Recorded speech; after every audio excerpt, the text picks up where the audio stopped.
Subscribe now and press the bell icon. Never miss an update. सोचने से कहाँ मिलते हैं तमन्नाओं के शहर, चलने की जिद भी ज़रूरी है मंजिल पाने के लिए। हेलो बच्चों, स्वागत है आप सभी का आपके अपने यूट्यूब चैनल टेक एग्जाम 2.0 में।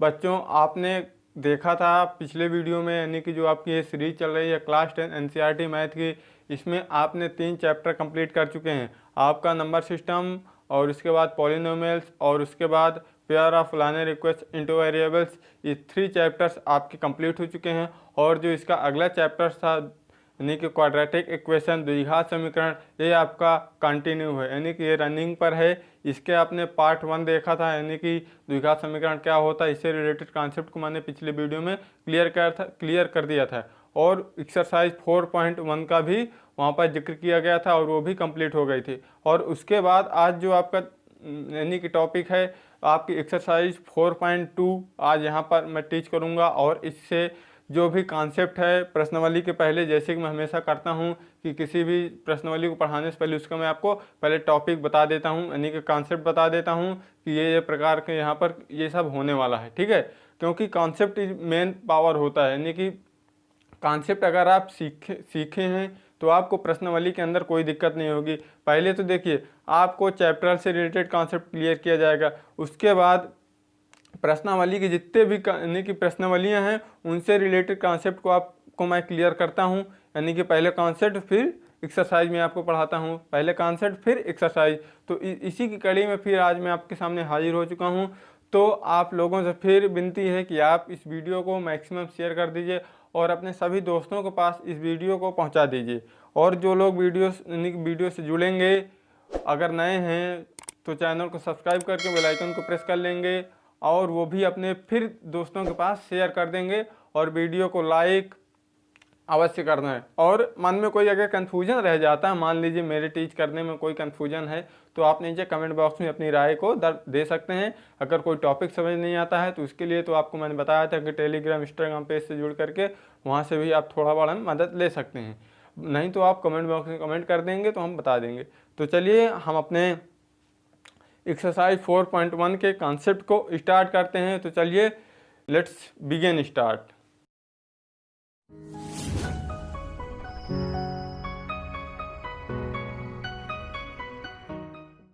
तो देखिए हमने यहाँ पर अपने एक्सरसाइज 4.1 के जो भी उसके पहले का कॉन्सेप्ट है उसको स्टार्ट करते हैं। तो यहाँ पर आपको ऊपर लिखा हुआ है रूट्स ऑफ इक्वेशन, यानी कि समीकरण के मूल। समीकरण के मूल क्या होते हैं? तो देखिए हमने आपको द्विघात बहुपद चैप्टर, यानी कि जो आपका पॉलिनोमियल चैप्टर था ना, उसमें हमने आपको एक द्विघात बहुपद बताया था और उसी में हमने बताया था कि बहुपद कितने प्रकार के होते हैं, सब मैंने आपको बताया था। और उसी में आपको बताया था यानी कि जीरोज ऑफ पॉलिनोमियल, बहुपद के शून्यक। तो बहुपद के शून्यक ही समीकरण के मूल कहलाते हैं। और बहुपद के शून्यक की डेफिनेशन क्या थी, आप थोड़ा सा वीडियो देख लेंगे जाके।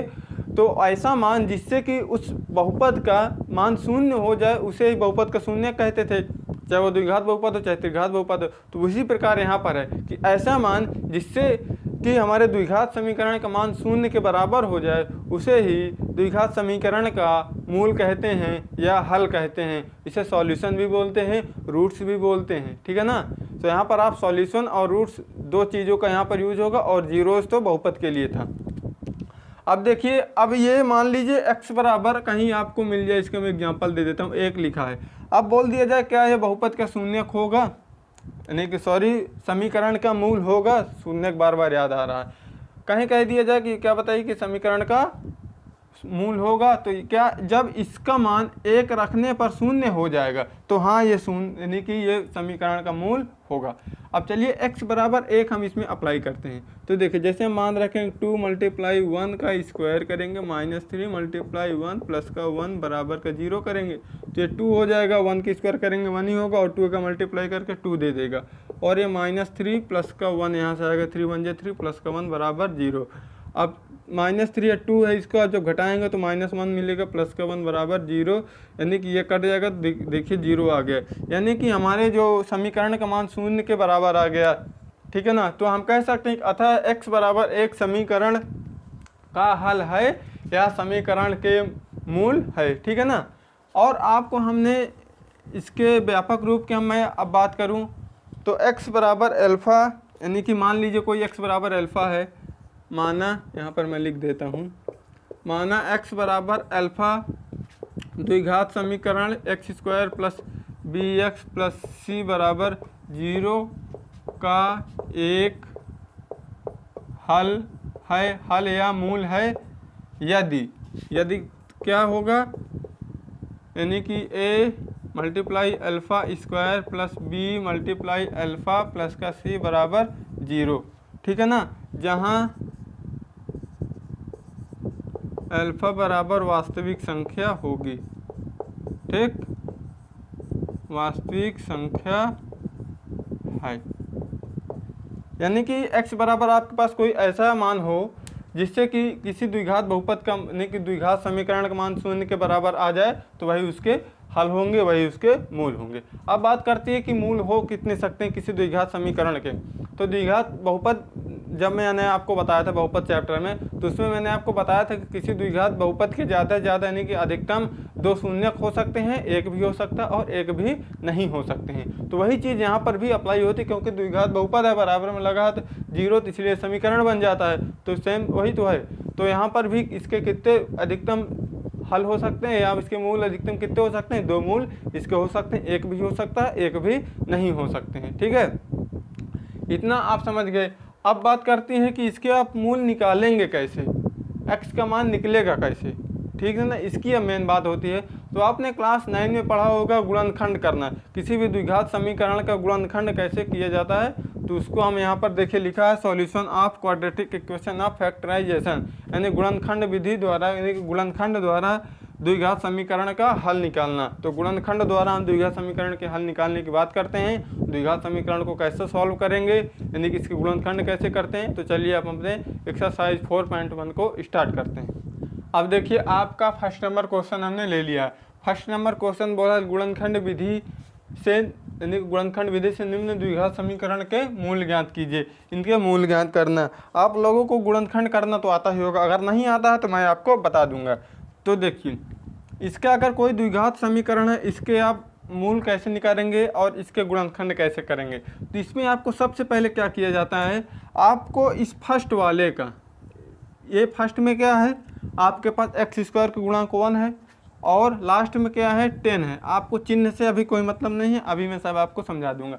10 का 1 में मल्टीप्लाई करेंगे, यानी कि लास्ट वाली संख्या जो भी है यानी कि 10 उसका x² के गुणांक के साथ आपको मल्टीप्लाई करना, यानी कि 1 मल्टीप्लाई 10 करोगे बराबर में आपको 10 ही तो मिलेगा कि और कुछ मिलेगा, 10 मिलेगा। अब आपको इस 3 के ऐसे फैक्टर करने हैं, यानी कि इस 3 को ऐसा तोड़ना है कि जोड़ने या घटाने पर 3 मिल जाए और गुणा करने पर 10 मिलता हो, ठीक है ना, यानी कि गुणा करो तो 10 मिले और जोड़ो या घटाओ तो 3 मिले। अब घटाओगे कि जोड़ोगे ये कैसे डिसाइड होगा, इसके लिए आप बात करते हैं। अगर यहाँ पर माइनस है तो हमेशा घटाने पर 3 मिलना चाहिए और गुणा करने पर 10।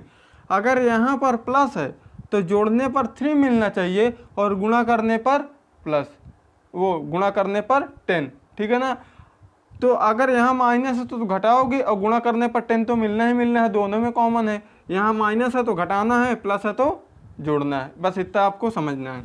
अब इस 10 के करिए आपकी 10 मल्टीप्लाई करने में कम मिलेगा, एक तो 10 गुणे 1 में मिलता है, दूसरा 5 गुणे 2 में मिलता है और किस में मिलता है, और तीसरा 2 गुणे 5 में मिलता है। अब क्या 10 इसमें तो 10 मिल रहा है, ठीक है ना, लेकिन क्या घटाने पर 10 से 1 घटाओगे तो क्या 3 मिलेगा, कतई नहीं मिलेगा। क्या 5 से 2 घटाओगे 3 मिलेगा, मिल रहा है। क्या 2 से 5 घटाओगे क्या 3 मिलेगा, कतई नहीं मिलेगा। तो ये वाला हमारा मान सही है, 5 मल्टीप्लाई 2 यहाँ पर रखेंगे।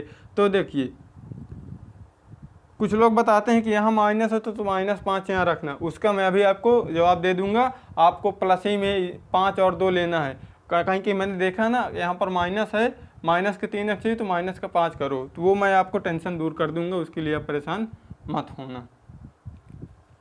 अब देखें x² प्लस ये माइनस है और यहाँ कोष्ठक में लिखो 3 की जगह पर 5 - 2 ये घटाना है तो माइनस यहाँ पर आया आपका, और -10 बराबर 0। घटाने पर माइनस, घटाने बोले थे ना मैंने कि घटाने पर 3 मिल जाए, मल्टीप्लाई कर दो तो 10 मिल जाए। तो 5 माइनस 2 करोगे 3 मिलेगा, 5 दूनी 10 मिल रहा, और ये x था, ये वाला x, ठीक है ना। अब देखिए x² माइनस का इधर से मल्टीप्लाई करो, इधर से माइनस का, इधर का x का, तो ये 5x बनेगा। इधर से इस माइनस का इसमें करोगे तो प्लस हो जाएगा, 2x बनेगा, माइनस का 10 बराबर 0। और कुछ लोग केवल इतना लिखाते हैं, और इसने वो लोग लिखाते हैं -5 और 2 प्लस के साथ, -5 से 2 घटो -3, वो भी सही है, लेकिन उसमें आपको माइनस करने में प्रॉब्लम हो जाती है। यहाँ तो दिया है, सीधे गुणा कर दो, आ जाएगा। अब यहाँ से देखिए आपको x कॉमन मिल रहा है, तो x कॉमन ले लो। कॉमन मतलब होता है भाग, तो आप इनमें आप दोनों में x का भाग दो। देखिए दोनों में x था, तभी हमने x कॉमन लिया। x यहाँ भी है, x यहाँ भी है, तो यहाँ x बचेगा, यहाँ 5 बचेगा, प्लस अब यहाँ पर भी आपको x -5 ही मिलना चाहिए। तो देखिए x कॉमन हम ले नहीं सकते, क्योंकि यहाँ पर 2x है, यहाँ पर 10 है। अगर इसमें हम 2 कॉमन ले तो मिल जाएगा x -5 बराबर का 0, क्योंकि यहाँ पर 2 से चला जाएगा आराम से भाग। तो देखिए x -5 दोनों जगह बन गया ना। अगर ये x -5 दोनों जगह नहीं बनता तो मान लीजिए आपका गुणनखंड गलत है, और एक कोष्ठक में x आएगा और प्लस का 2, बस यही आपका आंसर होगा। अब चूँकि ये तो अब आपका है, चूँकि ये है तो इसलिए क्या हो सकता है आपका x -5 बराबर 0, ठीक है ना। यदि x -5 बराबर 0 तो x बराबर आपका एक 5 मिल जाएगा, यही आपका एक शून्य हो जाएगा। और यदि x प्लस का 2 बराबर 0 तो x बराबर -2, ये आपका एक आंसर मिल जाएगा, ठीक है ना। तो यहाँ पर लिख सकते हो, अतः समीकरण के मूल 5 और -2 हैं, ठीक है। इस प्रकार आप लिख सकते हो, या आपके जो स्कूल में बताया गया हो वो लिख सकते हो। अब हम बात करते हैं, देखिए ये आपका फर्स्ट नंबर क्वेश्चन था, और यहाँ पर हमने एक थर्ड नंबर क्वेश्चन और ले लिया है। इसको भी हम आपको बता देते हैं, बाकी आपको होमवर्क के लिए दे देंगे, आप घर में ट्राई करेंगे। तो यहाँ पर देखिए लिखा है √2 और 5 √2। अब इनका आप आपस मल्टीप्लाई कराएंगे, तो देखिए √2 का मल्टीप्लाई 5 √2 करोगे तो क्या मिलेगा, 5 मल्टीप्लाई √2 बन के 2 बना देगा, 5 दूनी 10 मिलेगा। तो आपको अब यहाँ पर प्लस है, तो √2x² प्लस 5, 7 की जगह पर आपको ये फैक्टर करना है, यानी कि इसको तोड़ना है कि गुणा करने पर आपको 10 मिले और जोड़ दो तो 7 मिले, तो 5 प्लस का 2 ही होगा, और x प्लस का 5 √2 बराबर 0, इस प्रकार का बन जाएगा, ठीक है। अब यहाँ से √2x² प्लस का 5x प्लस का 2x हो जाएगा, x का इधर से मल्टीप्लाई होगा ना, और 5 √2 बराबर 0। अब यहाँ से देखिए आपको कॉमन लेना है, तो देखिए अगर हम यहाँ से √2x कॉमन ले लें तो कोई दिक्कत है क्या, क्योंकि यहाँ पर हमें अगर हम x कॉमन लेंगे तो √2 यहाँ मिलेगा, लेकिन यहाँ पर √2 नहीं बन पाएगा, ठीक है। तो यहाँ से आप √2x कॉमन लीजिए, तो यहाँ मिलेगा x प्लस का 5/√2 हो जाएगा, ठीक है। ये हो जाएगी नहीं हो जाएगी, बिल्कुल होगा। और ये प्लस का, अब आप यहाँ पर देखिए 2 कॉमन ले लो, क्या ले लो कॉमन 2, और तो यहाँ मिलेगा आपका x प्लस का 5 और बटे में 5 बटे में 2 बराबर का 0 होगा। यहाँ से देखिए अभी सेम आपका नहीं मिल रहा, तो आप थोड़ा सा वेट करिए। 2√x प्लस का 5 प्लस का 2 है। अब यहाँ पर आपको कुछ करना है, आपका इस 2 का यानी कि √2 का आपको ऊपर नीचे मल्टीप्लाई करना पड़ेगा, प्लस और यहाँ से देखिए 5 √2 मल्टीप्लाई √2 का ऊपर नीचे मल्टीप्लाई करा दो, ठीक है ना।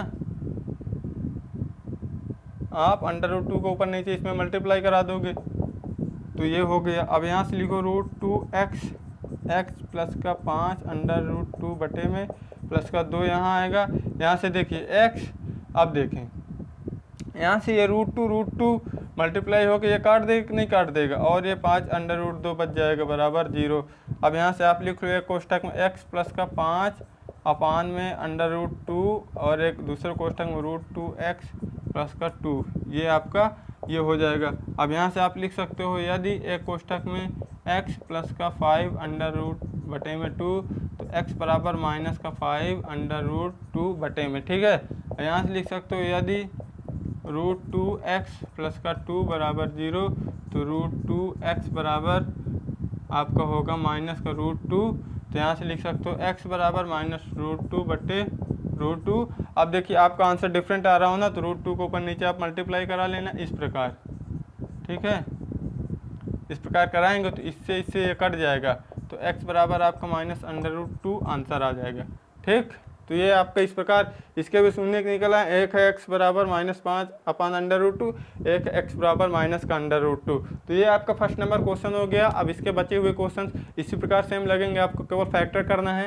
तो अब इनको आप होमवर्क में कर लेंगे। तो चलिए हम अगले आपके सेकंड नंबर क्वेश्चन में बढ़ते हैं। अब देखिए आप पे थर्ड नंबर क्वेश्चन है, यहाँ पर हम लिख देते हैं। देखिए सेकंड नंबर क्वेश्चन में क्या बोला है, ये थर्ड नंबर क्वेश्चन हम आपको बताने जा रहे हैं। जो सेकंड नंबर क्वेश्चन है ना, वो कह रहा है उदाहरण नंबर फर्स्ट को हल करना है। तो आपको एक्सरसाइज 4.1 के पहले एक उदाहरण नंबर 1 है, वहाँ पर वो दोनों क्वेश्चन लगे हुए हैं, तो आप उनको हल करेंगे।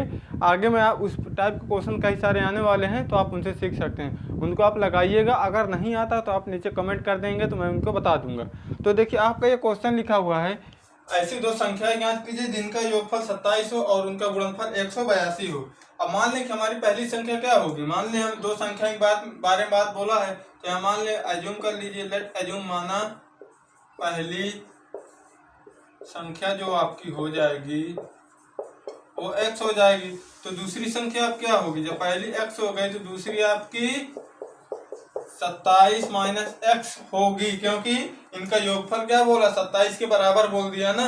मान लीजिए आपको मैंने बोल दिया एक x है और दूसरी मान लीजिए मैंने कोई और मान लिया, मान लीजिए t में मान लेता हूँ, तो ये क्या हो जाएगी 27 होगी, ठीक है। और तो t बराबर क्या आपका आ जाएगा 27 माइनस x ही तो आएगा। तो दूसरी संख्या आपकी क्या हो गई 27 माइनस x हो गई, ठीक है। आप और इनका गुणनफल दे दिया है।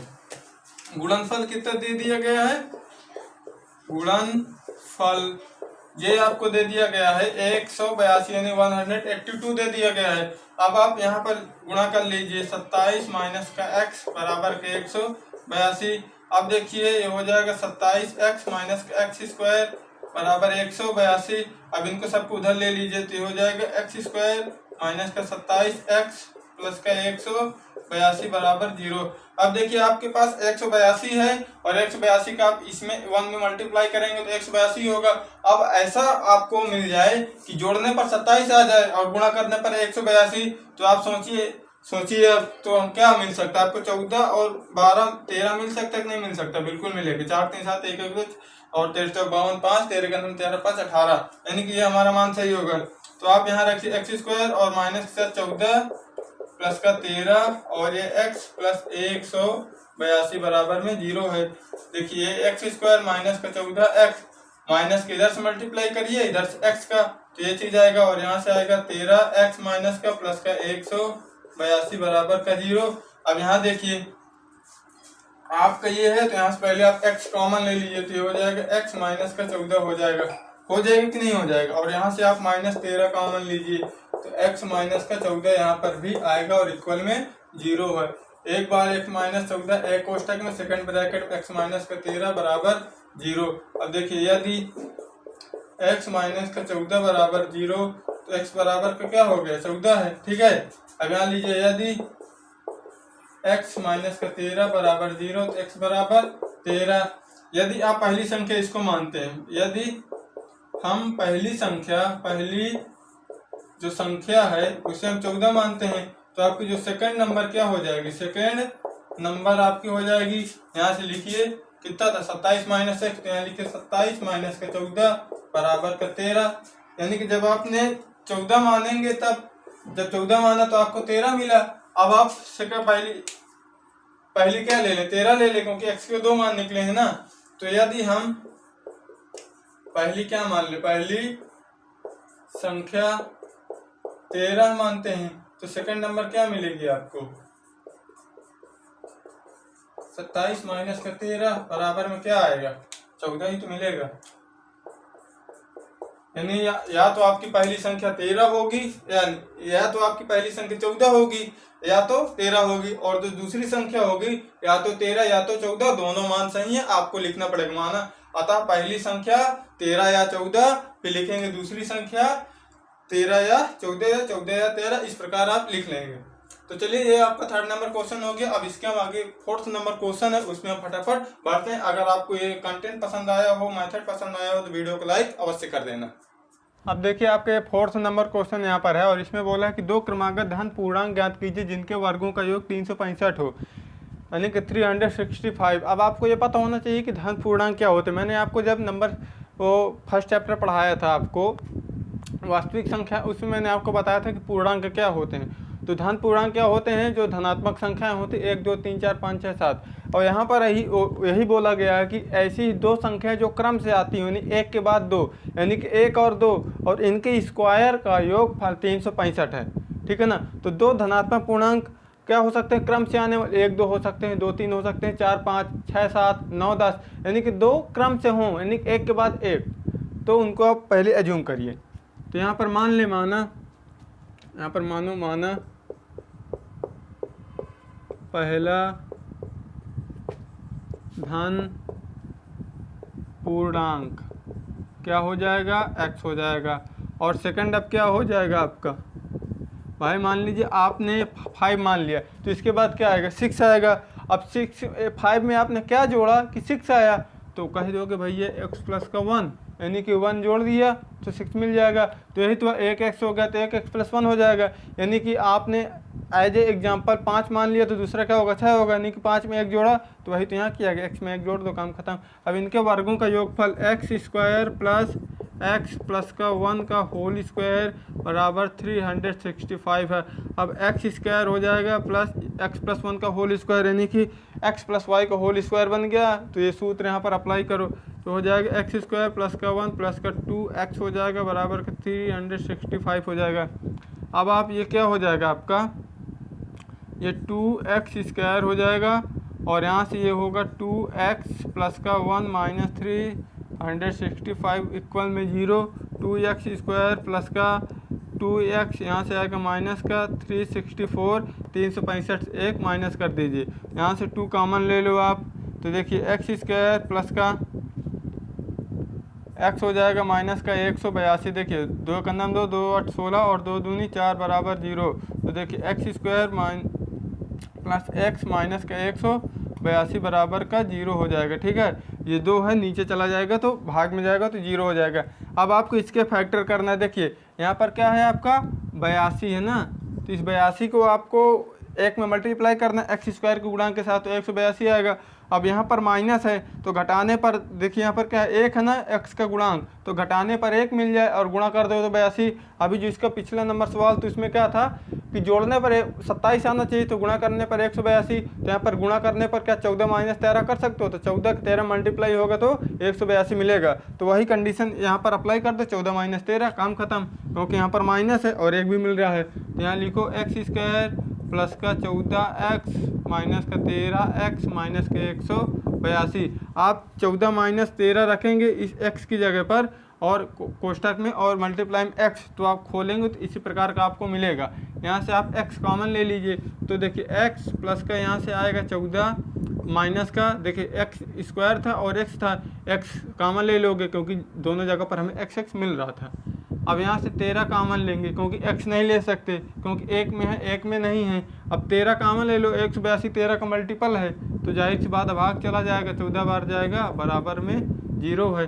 अब यहाँ से x प्लस का 14 एक कोष्ठक में यानी और सेकंड ब्रैकेट में आपको हो जाए x माइनस का 13 इक्वल में 0।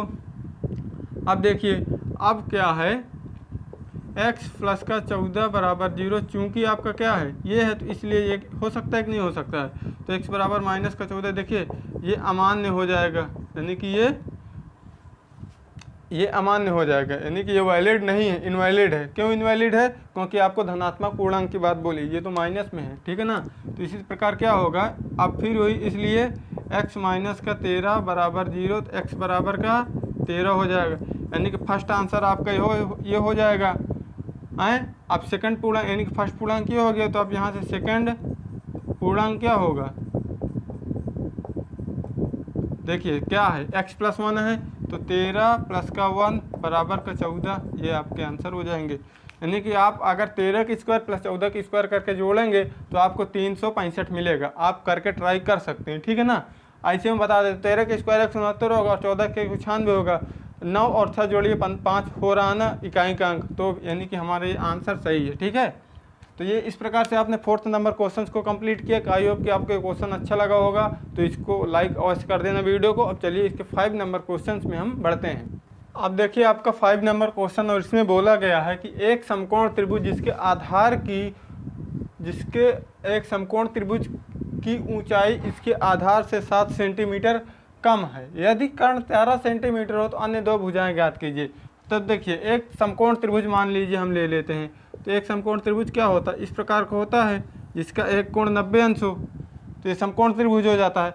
और बोला गया है कि इसका जो कर्ण है, कर्ण इसकी क्या होती है, इसकी सबसे बड़ी भुजा ही कर्ण होती है। मान लीजिए ये ए है, ये बी है और ये सी है, ठीक। और कर्ण क्या है, यानी कि एक समकोण त्रिभुज की सबसे बड़ी भुजा ही कर्ण होती है, तो सबसे बड़ी भुजा कर्ण ही तो होती है, तो 13 सेंटीमीटर ये है।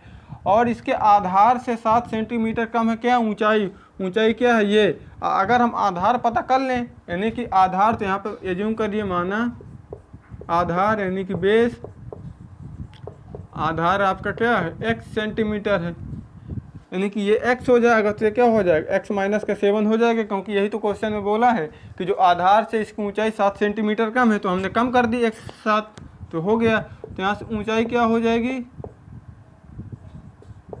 और इसे बोलते हैं x माइनस का 7 और इसे लंब बोलते हैं, ठीक है।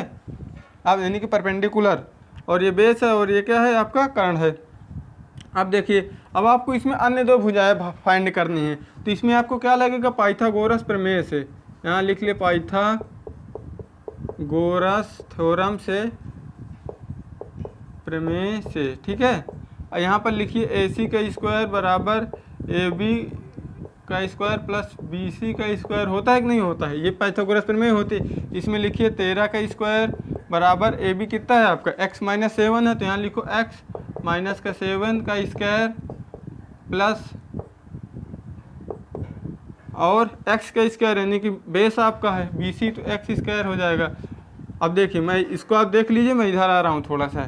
13 का स्क्वायर क्या होता है 169 होता है, इक्वल में अब x माइनस 7 का होल स्क्वायर है, तो a माइनस बी को होल स्क्वायर यहाँ पर सूत्र बन जाता है, तो इसको आप खोलेंगे x स्क्वायर प्लस का 49 माइनस का 14x प्लस का x स्क्वायर हो जाएगा, ठीक है। अब देखिए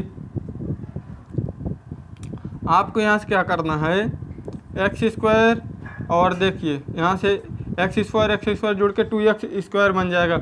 यहाँ से लिखिए माइनस का 14x, ठीक, और यहाँ लिख लो प्लस का 49, ये और इसको इधर ले आओ तो ये हो जाएगा 169 बराबर में 0 लगा दो, यानी कि 169 को इस बार दाहिने साइड भेज दिया गया।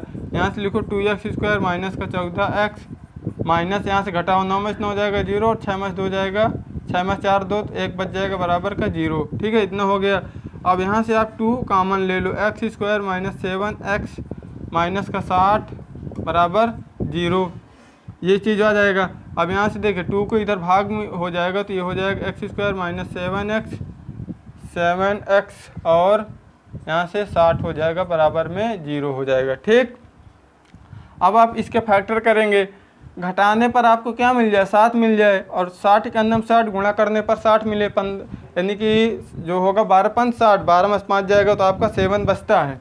तो यहाँ पर आपको यही अप्लाई करना है, x स्क्वायर माइनस का, अब यहाँ पर आप लिखेंगे 12x माइनस 5x प्लस का 5x। जब आप 7 की जगह पर 12 माइनस 5 रखोगे, माइनस का मल्टीप्लाई कराओगे और x का मल्टीप्लाई करोगे, तो माइनस का 12x बनेगा और प्लस का 5x बन जाएगा, और यहाँ पर माइनस का 60 लिखा ही है बराबर में 0 है। यहाँ से x कॉमन आएगा तो x माइनस का 12 हो जाएगा, प्लस का 5 कॉमन लोगे तो x माइनस का 12 हो जाएगा, ठीक है।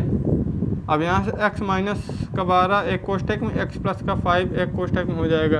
अब देखिए यदि यानी आपका ये है, चूँकि ये आपके x माइनस इसका 12 और दूसरा कोष्ठक x5 का 12 बराबर आपके 0 के, तो क्या हो सकता है आपका x माइनस 12 बराबर 0, तो x बराबर 12 हो सकता है। यानी कि आप क्या कह सकते हो, जो आपने x किसको माना था, तो आधार आ गया आपका 12 सेंटीमीटर।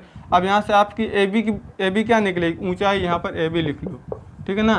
तो देखिए AB बराबर क्या हो जाएगा, क्या है x माइनस 7 है ना, तो 12 माइनस का 7 कर लो, तो AB बराबर आपको क्या मिल गया, 5 मिल गया कि नहीं मिल गया। तो तब देखिए आपको x आपने क्या माना था, आधार, यानी कि ये BC माना था आपने इसको ना, तो इसकी जगह पर BC लिख लो। तो देखिए BC x बराबर 12 है और ये AB बराबर 5 है, तो ये दो भुजाएं आपकी पता चल गई।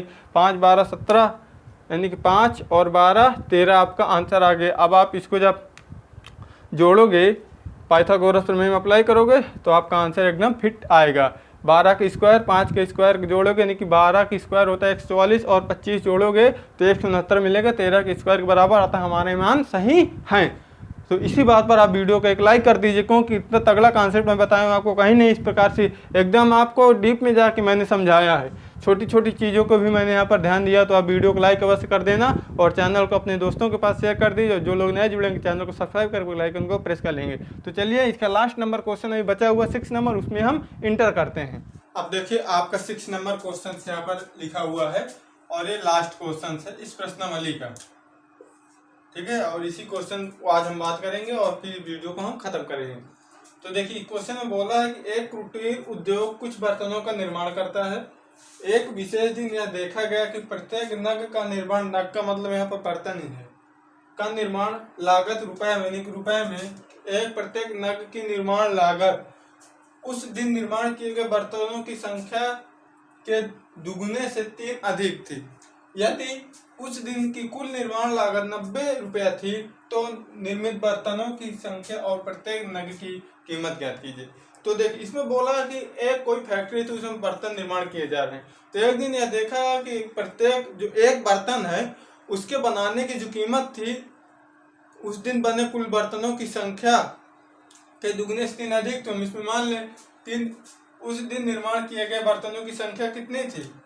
तो यहाँ से हम लिखते हैं निर्माण किए गए बर्तनों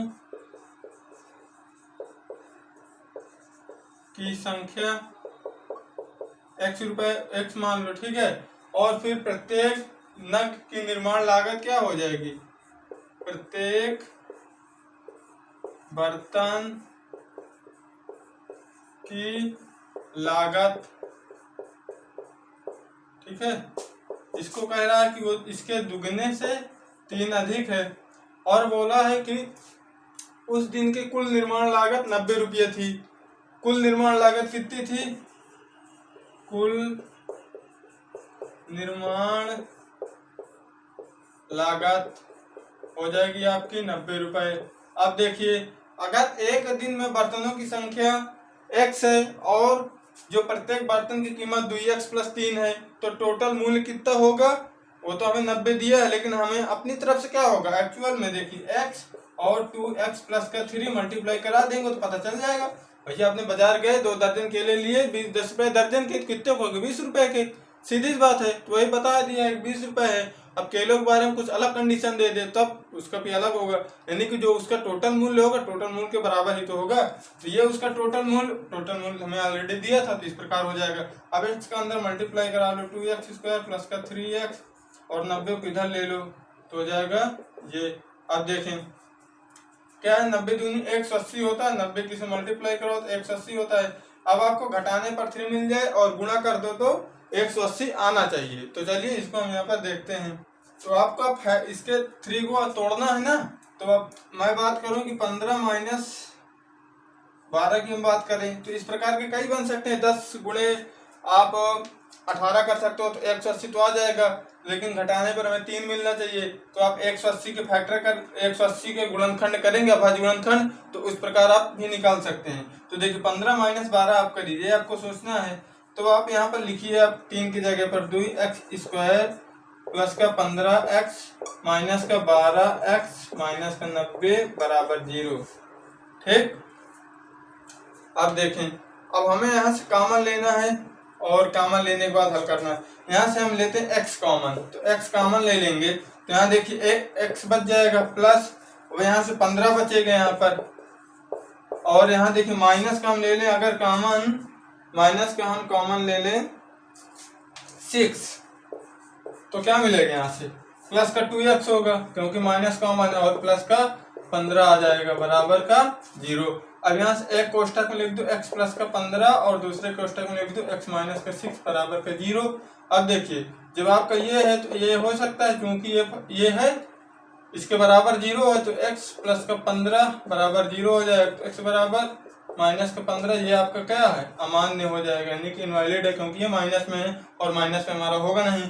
और इसमें ले x माइनस 6 बराबर 0, तो x बराबर क्या आ गया 6, यानी कि जो आप तो निर्माण किए गए बर्तनों की संख्या क्या थी आपकी x थी, तो निर्माण किए गए बर्तनों की संख्या आपकी 6 हो जाएगी।